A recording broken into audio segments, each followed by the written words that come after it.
And welcome to the final show in this cautious 4-episode commission from the BBC. We're now living under a Conservative government. We've kind of been normalised to it, haven't we? Theresa May.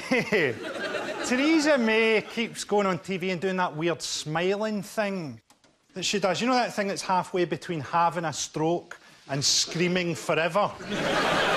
And I often wonder what she's doing. Is she doing her pelvic floor exercises on national television? By this stage, she must be able to snap a cricket stump in half. She's had to bring Michael Gove into her cabinet.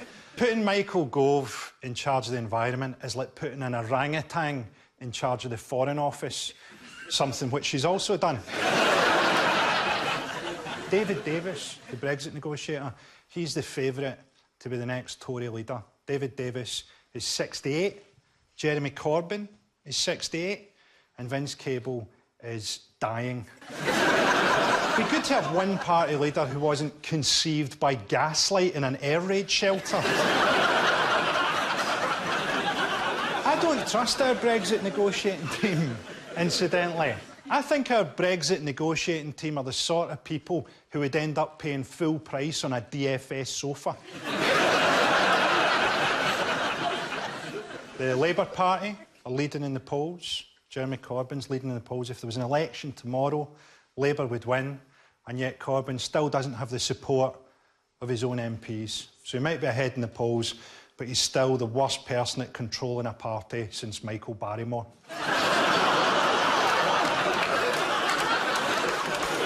OK, on with the show. Joining me to discuss this week's big topics, please welcome Sarah Pascoe and Catherine Ryan.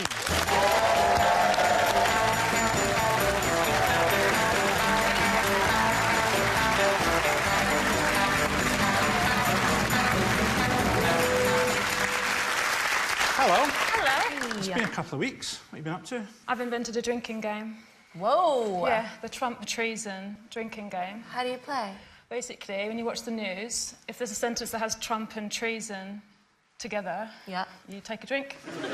I've been playing the game without even knowing about the game. Well, Donald Trump Jr. is really working at making that game happen for you, isn't he? He's admitted to an attempt at collusion with Russia via tweet, hasn't he? But he's innocent and transparent, says Donald Trump Sr. So it's sort of like he went to a drug deal, but then they sold him oregano, so he's cool. It takes quite a bit of work to be the black sheep of the Trump family, doesn't it? Now, our first motion, we don't need to worry about the environment because we are all about to disappear in a ball of nuclear light. I suppose there's part of every one of us that hopes that at some point soon politics will go back to normal, that Twitter can go back to being what it's supposed to be, a platform to send death threats to X Factor finalists. Well, it won't. We live in a world where foreign policy norms seem to lack any kind of morality, where neo-colonial policies make our military adventures abroad little more than licensed murder, where Britain thinks of itself as having a special relationship with America, but America thinks of Britain as somewhere that it stores its missiles, somewhere a bit like a shed. With an encircled Russia, with a North Korean leader firing missiles into the Sea of Japan, raising the very real risk of waking Godzilla. And with a US president so deranged, you could form a better president from the meat in his colon. I mean, I think one of the main obstacles to world peace, obviously, is Donald Trump. I mean, say what you like about Trump, he's proved a lot of people wrong. Sadly, not George Orwell, Margaret Atwood, or whoever wrote the Book of Revelation. I think one of our main problems is that we don't really understand the moral problems of how we act in other countries. We think that we target militant people with missiles, we have precision targeting. You can't do that. You can't target something specifically if you're going to blow it up with high explosives. There's no point finding the clitoris if what you find it with is an uppercut.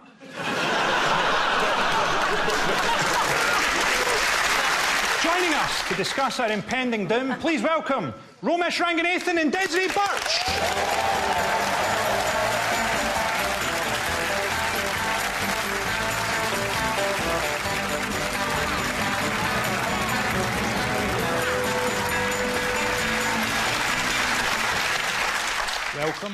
Are you worried about disappearing in a curtain of flame? I'm not, no. No, I'm not. I don't think disappearing in a ball of nuclear light sounds that bad. In the past, when sort of bullets and stuff like that were this, you just go. It sounds nice. If anything, I wouldn't want to be a survivor. That's the worst. That's the absolute worst. If there was a danger of us getting nuked, I'm jumping in the car with my wife and kids and heading straight towards the blast point. Like, that's what I'm doing. That would be a great movie. Yeah. Or a great travelogue series. I just wouldn't want to survive it. Because, like, you know, you've got to then repopulate the Earth. So if it's boring. Well, not just boring, though. You have your kids, and then you've got to give them the most twisted birds and bees talk of all time. Do you know what I mean? When a man loves a woman, and by that I mean you two...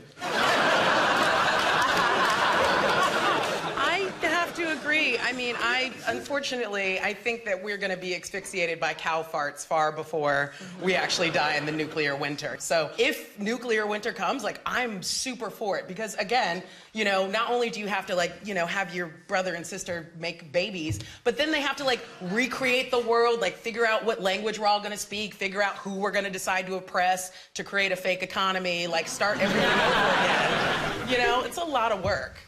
You've got to reinvent Netflix. Like, fuck that. Yeah.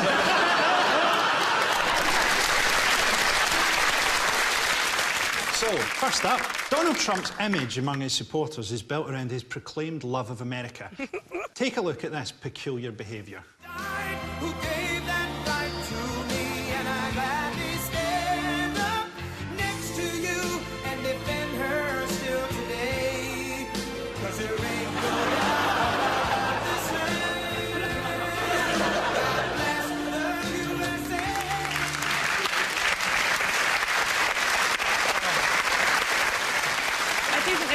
Of, like, kind of Stockholm syndrome. I've started to find some things about him genuinely inspiring. I think he's cool. I think that is a cool... I'm going to end my Edinburgh show like that. I agree. That's a clap and a double thumbs.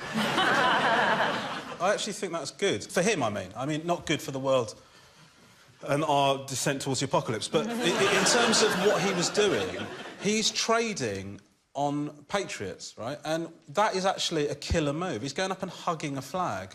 There's that thing where people sort of go, is he getting better? Has he been more presidential? And it's sort of like you've invited a bear into your house, and on the first day it's like torn your living room apart and shat in the microwave. And people go, oh, that might be it from the bear. Maybe he's going to learn from this. No, he's a bear. Anyway. When analysing the danger Trump poses, it's important to look at the people advising him. Here, Trump reveals his most trusted advisor in this alarming phone interview. So, Donald, who are you talking to consistently, since we have some dire foreign policy issues percolating around the world right now? Who are you consulting with consistently so that you're ready on day one? I'm speaking with myself, number one, because I have a very good brain and I've said a lot of things.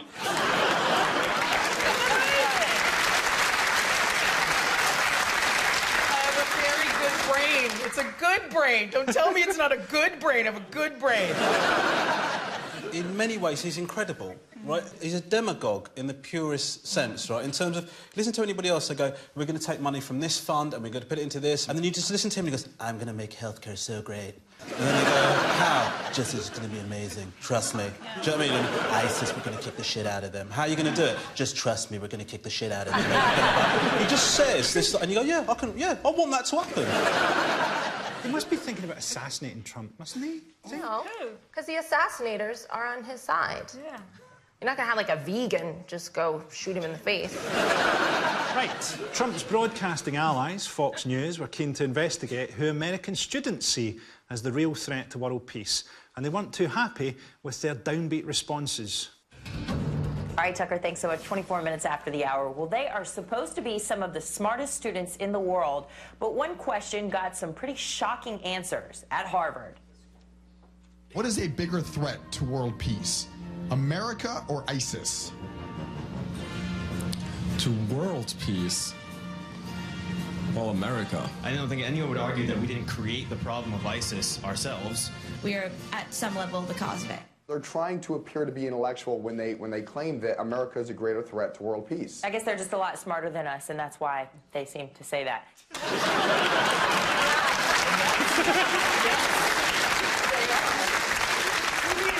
You know, of course they're going to say that. They're at Harvard. They've gone to college. This is the first time as Americans that they've been opened the real history books to go, we're actually kind of pieces of shit. And they're talking, you know, so everyone gets really liberal when they get to college because it's the first time, like, the wool's taken off of their eyes. Yeah. There's also that thing of they're sitting there going, I guess they're smarter, and you're like, people don't sit and watch Usain Bolt and go, oh, he's run like 9.57 seconds. I suppose he thinks he's faster than me.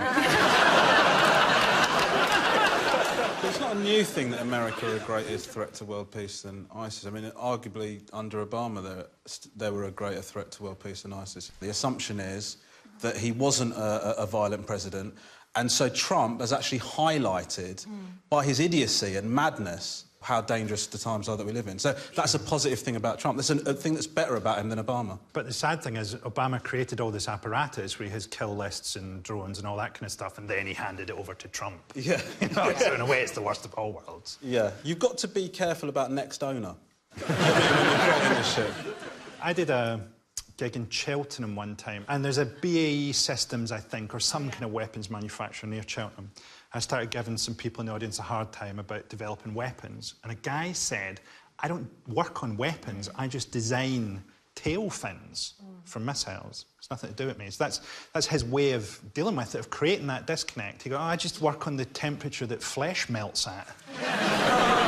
BAE Systems is an interesting one because there's a page on their website explaining about that they're carbon neutral. And that they're a carbon-neutral company who are worried about the people's future. Yeah, for every civilian that's killed, they plant a new one.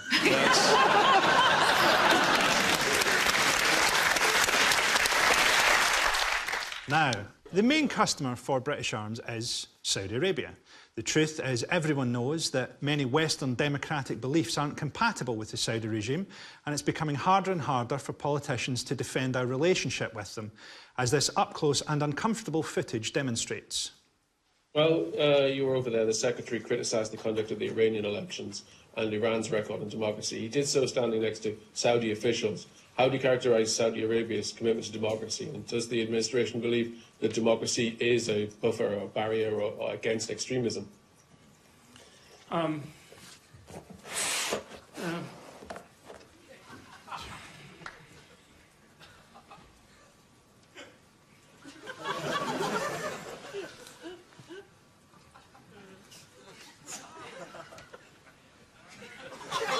think what we'd say is that one terrorism threat is coming from Iran.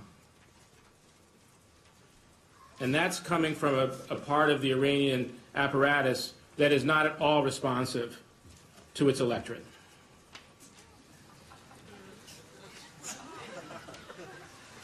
Okay, thank you.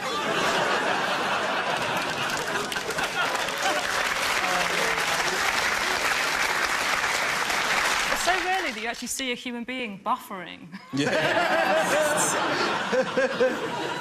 It's quite interesting to me as well. He goes, eventually when he thinks of it, he goes, what we say is. So he's reaching for the doctrinal response. He knows that there is an answer to this, but he's looking in the logical half of his brain. Go, oh, why would we do that? Oh, yeah, what we say is. I think that when we complain about our country dealing with Saudi Arabia, we don't even change our personal lifestyle based on the ethics of things. And we're so obsessed with the origins of things when the origin is nice, right? Like, so I bought this, like, thing from Lush and it said, this soap was packaged by Tom, who lives in Surrey. It didn't have a little story like that on the shirt made by little Sanjay, and his hobbies are sewing, and crying about sewing. Do you know what I mean? But keeping us safe is so low on our government's list of priorities. So Blair, before the Iraq War, is told this will increase terrorism. He stands up in the House of Commons and goes, this will make us safer from terrorism.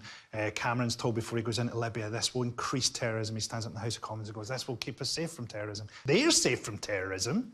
Like, Tony Blair's got armed guards outside his house, and he doesn't even live in a rough area. You know, I mean, who's going to assassinate him? You know, the guy that wrote fucking Love Actually.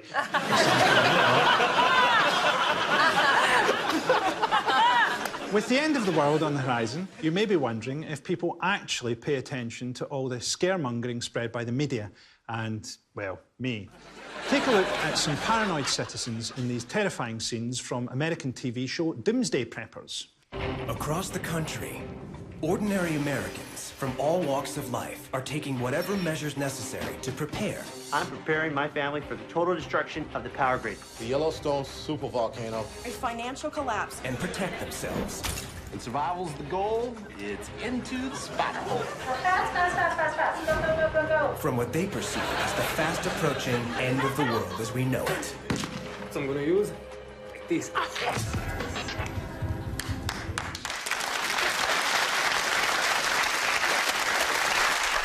I like the way it said these people come from all walks of life.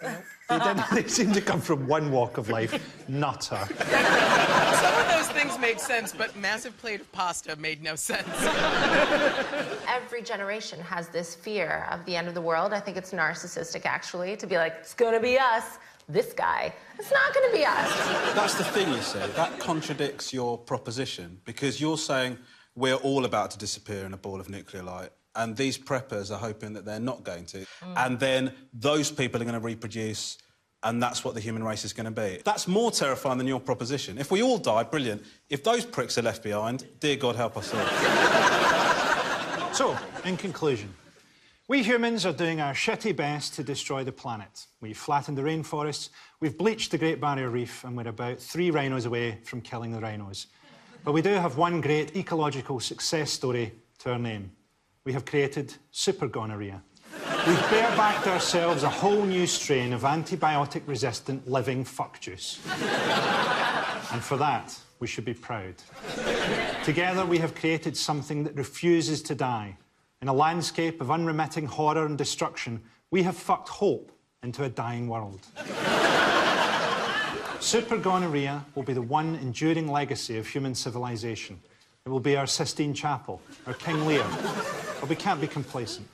We must ensure our precious creation will survive the coming nuclear holocaust.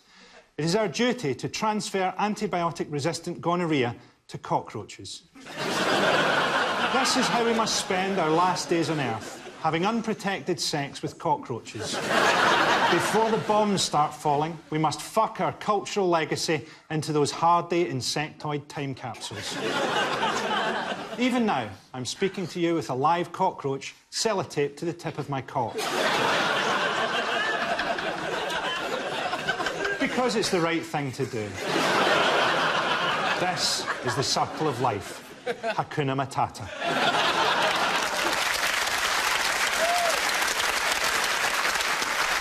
Next up, our lives are being ruined by technology. This is the idea that technology has consumed what happiness we once had. I was sitting in the park the other day reading my phone, and everybody else was sat there on their phones, and a guy came along, and do you know what he did? He stood around in the park just looking at the trees like a fucking serial killer. And this is before we get to the exploitation involved in most of our technology. White adults get to live in a permanent childhood because black children have to live as adults. Technology could be a good thing, but it exists within the constructs of capitalism. You know, YouTube could be good, but it's ruined by adverts. What is there about me spending 5 hours watching pensioners falling over that suggests that I'm in the market for a brand new Lexus? Guys, are you worried by technology? I just couldn't disagree with you more. I think that our lives have been enhanced by technology, and if you want proof of that, go try taking a shit without your phone. You can sit in the toilet and receive death threats and... That's part of the joy of life. It's great because for like every death threat you get, you also get like some long distance flirt from someone that you're never going to meet. And you're just like, great, it kind of balances out. It's like a lovely little like game of like, you want to kill me, you want to fuck me, you want to do both. This is great. It's exciting. I love technology. It has enhanced my life in every way. I'm very lazy. Sometimes I ignore my own child just to look at photos of my child. Now, the advance in robotics raises many questions, such as the threat to jobs and the dangers of artificial intelligence. But, as always, the only thing people want to know is, can we fuck them? Something Kirsty Wark has investigated in this chilling and uncomfortable Newsnight discussion. Is it acceptable to use so-called sex bots to redirect dark behaviour from humans to robots, or will they have a reinforcing effect? These dolls are coming, and what would you say that actually they can be programmed and actually to make verbal responses? Well, we have to make a decision about whether we use that for good or bad, don't we? Like we always do with technology. So there's something to be said for allowing these dolls to work with people that have committed rape in order to kind of rehabilitate them. There's some research... But it could be an accelerator, couldn't it? It could be the idea that once they have done this many times with a supposed inanimate object and had absolutely no pushback from it or no censure, that actually they may go out and actually rape humans. Did she just say absolutely no pushback from a rape doll? Those seem to be questions that had only ever occurred to Kirsty Wark. I think it's almost definite that people will fuck robots. There might be an intermediary stage where it's just poor people wrapped in Bacon foil. But, I mean, men are definitely going to fuck robots. Bill Cosby won't even bother charging his up. There's always been this debate, will robots take over humans? Will they take our jobs and replace us? I think humans are more turning robotic because we're always on our phones. A lot of things are done for us. We have sex less. I'm essentially a robot now. Like, how does the morality work? Because at some point, like when robots evolve, because they're evolving to be human-like, then we're just slave owners for robots taking all of the I think the thing that you're forgetting is they're fucking robots. Yeah. As machines take on more human attributes, they become a threat to jobs, especially manual labour. Here's observational footage of a robot's robustness being assessed with cutting-edge scientific techniques.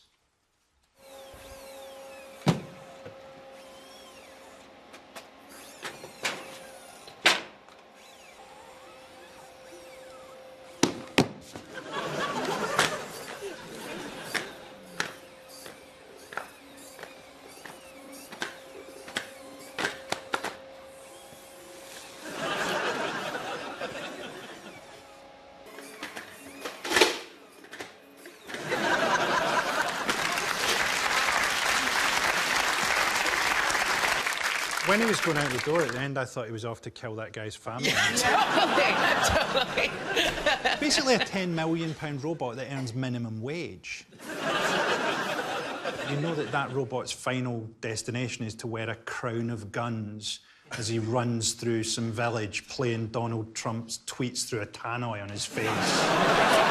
Picking up children who are 10 pounds or less. You survive. Anyway, drones are becoming part of our daily lives as their abilities to perform multiple tasks grows. Here's shaky outdoor footage of just what they're capable of.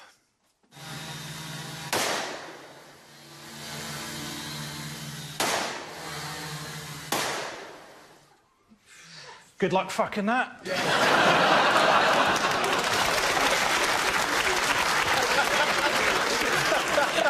Now, the advance in technology also raises questions about human life itself and if we're in fact real or part of a complex computer simulation. Billionaire founder of Tesla and real-life Bond villain Elon Musk has suggested that we aren't real and we're in fact living in a computer simulation. Here's Elon's ex-wife, Tallulah Riley, discussing this complex topic with Tim Lovejoy on Sunday Brunch. Basically, I think if you look at the way, say, video games have developed from when I was playing them as a kid, when it was like little blocks playing around a screen, to now where you have sort of photorealistic multiplayer online games that everyone can contribute. The direction we're moving in, you know, with VR and everything that's advancing right now, soon you're not going to be able to tell reality from non-reality. Right. And so once that hits, basically the likelihood that we already exist in a simulation becomes statistically much more likely because, like, the odds of us being in base reality once that's possible is, like, really slim. Tim? It makes you think, like, hey, if I want to level up in the game, maybe I should do something really outrageous and be really entertaining. Oh, wow. To our simulator overlords. OK. So we're like what? What should we be doing to get ourselves further in the game? No idea. No idea? No idea. Speaking of which, you've no idea what I've been doing for the last 5 minutes. So basically, what happened with the gnocchi?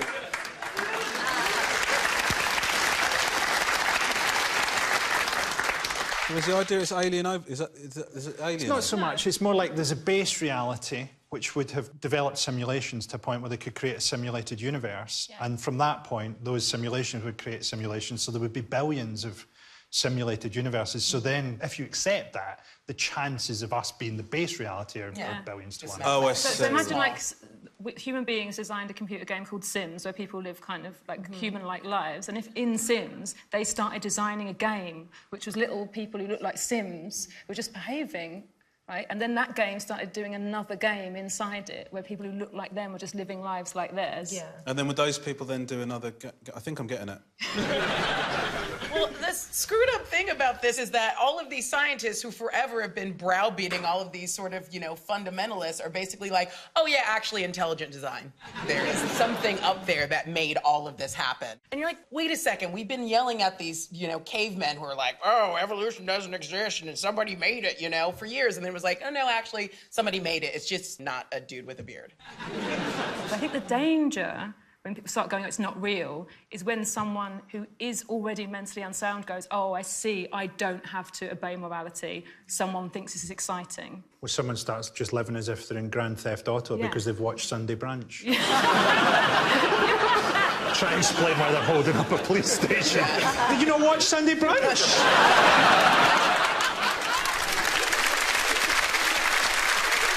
Well, that's all we've got time for. That's the end of the series. We might all be dead in a week. Thanks to my guests, Sarah Pascoe, Catherine Ryan, Romesh Ranganathan and Desiree Bush.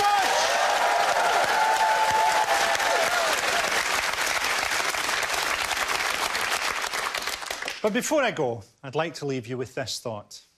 The Russian hacking scandal continues to dominate the news. So let's have a think about Vladimir Putin. Vladimir Putin is a very clever man. In fact, Vladimir Putin is so clever, I think the guy we see on TV, I don't think that's Vladimir Putin. That's the front guy, the guy put there to take the assassination attempts. Why would Putin, if he's so clever, be there himself? I think Vladimir Putin is a very old cobbler in St. Petersburg. And once a week, the Russians go down there and ask him what they should do.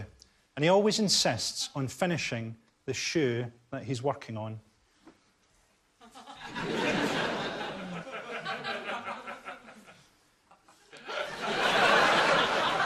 Invade Turkey. That's always kind of an awkward moment for me, because if no one laughs at the first shoe, I have to start making a second shoe. But the second shoe is a real moment of crisis, because if no one laughs there, why would they make a third shoe? I'd have to pretend that he's kind of messed up one of the shoes and had to start again. And that's beyond my abilities as a mime artist. Anyway, hold that idea. Maybe out in Siberia somewhere there's a lumberjack living in the middle of nowhere with a big white wolf. And that wolf is Vladimir Putin.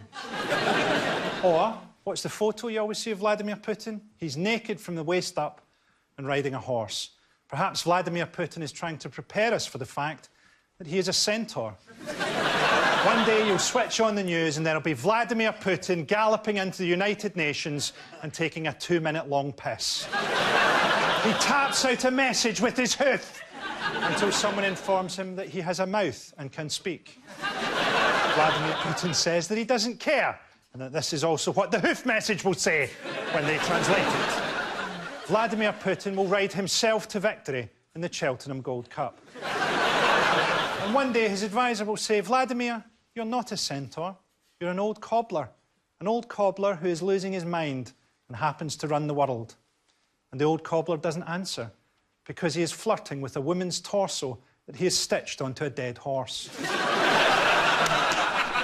Of course, the old man doesn't have the strength to stitch a dead woman onto a horse or the faculties to know any different. So what he's actually flirting with is a porn mag that his advisor has tied onto a Labrador. And the advisor leaves to go back to Moscow and do what he does every week, to try to make sense of the orders he has received, unaware that he is, and has always been, Vladimir Putin. Good night. Frankie's New World Order may be over, but we can still laugh at the news. Join us here on BBC Two next Thursday at 10 for the MASH report. More on that in a sec.